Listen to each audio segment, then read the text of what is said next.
ब्रह्मचर्य का पूर्ण अर्थ है निरंतर ब्रह्म चिंतन में मगन रहना। तो जब तक इंद्रियां विषयाभिलाषी होकर विषयों में विचरण करती रहेंगी तब तक भगवत चिंतन नहीं हो सकता है। हमें सावधान होना है, एक एक इंद्रिय के व्यभिचार प्रवृत्ति को मिटाना है। यह साधनों के द्वारा होता है। कृपा से हमें साधन मिला है। वाणी का जो दोष है नाम गुण कीर्तन से नष्ट हो जाता है। श्रवणेन्द्रिय जो दोष युक्त है ये नाम गुण कीर्तन श्रवण से नष्ट हो जाती है। नेत्र जो है संत दर्शन, भगवत श्री विग्रह दर्शन और सब में भगवत भाव से नेत्र पावन हो जाते हैं। इसी तरह समस्त इंद्रियों को एकमात्र परमात्मा स्वरूप में लगाना ही पूर्ण ब्रह्मचर्य है। प्रधानता रसेंद्रिय और जनेन्द्रिय का खेल ज्यादा नचाता है। अगर आप रसेंद्रिय और जनेन्द्रिय में संयमता नहीं बरतते तो ये आपको परमात्मानंद का अनुभव नहीं होने देंगे। जब तक प्रभु की सुख का अनुभव नहीं होता भगवदानंद का, तब तक लाख कसम खा लो ये आपको विचलित करती रहेंगी इंद्रियां।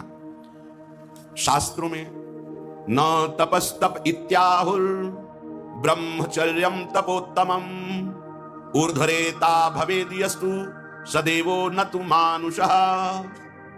ये महान पुरुषों के वचन हैं, आचार्य महापुरुषों के, और स्वयं भगवान शंभु ज्ञान समुद्र उनके भी वचन हैं। ब्रह्मचर्य अर्थात वीर संचय, इससे बड़ा उत्कृष्ट तप कोई नहीं। सबसे बड़ी तपस्या है वीर संचय। इससे बढ़कर तपश्चर्या तीनों लोकों में और विविध शास्त्रों में कोई भी नहीं पाई गई। सबसे बड़ी तपश्चर्या वीर संचय। जो बाल्यावस्था से वीर संचय किया, कोई ऐसी असत क्रियाएं नहीं की और भगवत चिंतन परायण रहा, तो वो ऊर्ध्व रेता हो जाता है। रेत कहते रहे वीर को, रेता ऊर्ध्व माने ऊर्ध्वगामी, अधोगामी नीचे पतित नहीं हुआ। ये अखंड वीर धारण करने वाला कोई मनुष्य नहीं हो सकता। वो साक्षात देव हो जाता है, भगवत स्वरूप हो जाता है। वो मनुष्य धरा से ऊपर उठ जाता है, उसमें दिव्यता आ जाती है, देव दिव्यता आ जाती है। कोई भी ऐसी सिद्धि नहीं जो ब्रह्मचारी को प्राप्त ना हो, पर उसका प्रयोग करेगा तो फिर भगवत प्राप्ति में बाधा आ जाएगी। होय बुद्धि जो परम शयानी तीन तन चितई न अनहित जा, अपना हान कर देंगे। इसलिए उनकी तरफ सिद्धियों की तरफ ले देंगे। जब अंतःकरण पवित्र और भगवत चिंतन परायण, तो अपने आप जैसे दीवाल का पर्दा पीछे कौन बैठा नहीं दिखाई देगा, लेकिन दृष्टि दिव्य हो जाए तो त्रिभुवन की कोई भी वस्तु देख सकते हो, कोई पर्दा उसकी आंखों में नहीं रहेगा, वो दिव्य हो जाता है। जो वीर संचित करके ऊर्ध्वरेता अखंड ब्रह्मचारी, उसकी दिव्य दृष्टि हो जाती है। ब्रह्मचर्य की महिमा शास्त्रों में बहुत वर्णन है, परंतु आज हमारा समाज, हमारा मन इस महामहिम ब्रह्मचर्य का विस्मरण करके नीचता की भोग भूमि में उतर गया है। नीचता की भोग भूमि में उतर गया है। ये मन भोगों का दास हो चुका है। ये अपने स्वरूप से दलित, दुर्बल, निंदनीय हो गया है। इसका जो पद है स्वाभाविक वो परमानंद में है। ये अपने पद से भ्रष्ट हो गया है।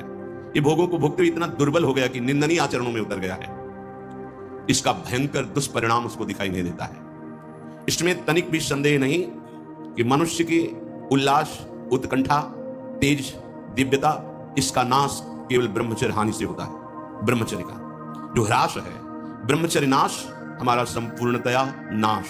उस सत्य मार्ग में नहीं चल सकता जो व्यभिचारी है, उसे शुभ गति नहीं मिल सकती। शुभ गति व्यभिचारी, प्रश्न ही नहीं उठता। कुछ नित्य निज जनों से बाबा की, पूज्य बाबा की ऐसी सरस वार्ता होती रहती थी। एक दिन एक उसमें महत्व विद्वज्जन आए और बड़ा ज्ञान शास्त्रों का रखते थे। बाबा से कहा, बाबा आप बता सकते हो मेरी कौन सी गति होगी? बाबा ने ऐसे देखा, बोले शुभ गति तो तुम्हारी कई जन्मों में नहीं होगी। अपमान जैसा लगा शास्त्रों, फर्राटे भरने की जरूरत नहीं, वो तो ब्रह्मबोध संपन्न महापुरुष थे। इसी शब्द का उच्चारण किया, शुभ गति व्यभिचारी। अब आप इसका चिंतन करना, उनसे कहा। सर नीचा हो गया, क्योंकि वो दृष्टि से देख रहे हैं। आपको ज्ञान बहुत है, लेकिन आपने अपनी इंद्रियों का संयम नहीं किया। ज्ञान का मतलब केवल वाणी से बोलना नहीं है, मन से मनन करके उसको आचरण में उतारना है।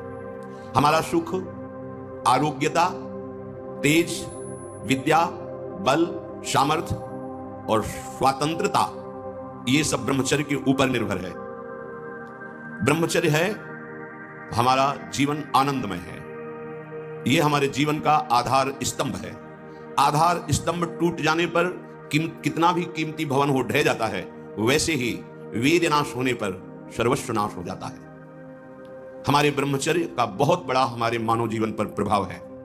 मरणम बिंदु पातेन जीवनम बिंदु धारणात्, शास्त्र कहते हैं, भगवान शंकर कहते हैं, कि जो वीर को नष्ट कर रहा है वो मरा हुआ पुरुष है, और जो वीर को संचित कर रहा है वही परम जीवन वाला कहा जाता है, महान जीवन वाला कहा जाता है। इसको धारण करने वाला कभी अकाल मृत्यु से नहीं मर सकता।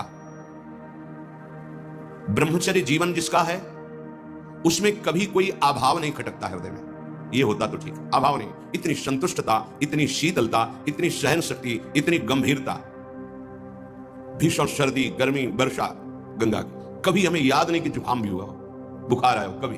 ये तो पूर्व कर्मानुसार मां के गर्भ से ही किडनी की ऐसी रचना हुई, ये कोई इंफेक्शन नहीं है, ये गर्भ से इसकी रचना हुई है। अब वो पूर्व कर्म प्राप्त कर रहा है। कभी कहीं कभी कोई निराशा नहीं हुई, कभी हताश नहीं हुई, एक नवीन उत्साह। कई कई दिन भोजन न मिलने पर कभी ऐसा नहीं कि ऐसे बैठो, एक नवीन उत्साह। ब्रह्मचर्य एक महान बल, महान तेज है जो कभी तुम्हें झुकने नहीं देगा, टूटने नहीं देगा। ब्रह्मचर्य के अभाव में सुख का परिचय, उन्नति का परिचय असंभव, असंभव। ब्रह्मचर्य इस-लोक परलोक ब्रह्म सुख सब प्रदान करने में समर्थ है। इस-लोक परलोक और ब्रह्म सुख, भगवत सुख समर्थ है प्रदान करने में। ब्रह्मचर्य चारों पुरुषार्थों का मूल है, धर्म, अर्थ, काम, मोक्ष। बोले नहीं चाहिए हमें तो प्रेम चाहिए, तो जगते भयो फिरे बैरागी, वृंदावन रस में अनुरागी। अभी श्रीपाद ने कहा कि दैवोपन्नान कृतात्म वृत्ति, श्री कृष्ण चंद्रेति रसानुवृत्ति, वृंदावन अर्पित चित्त वृत्ति।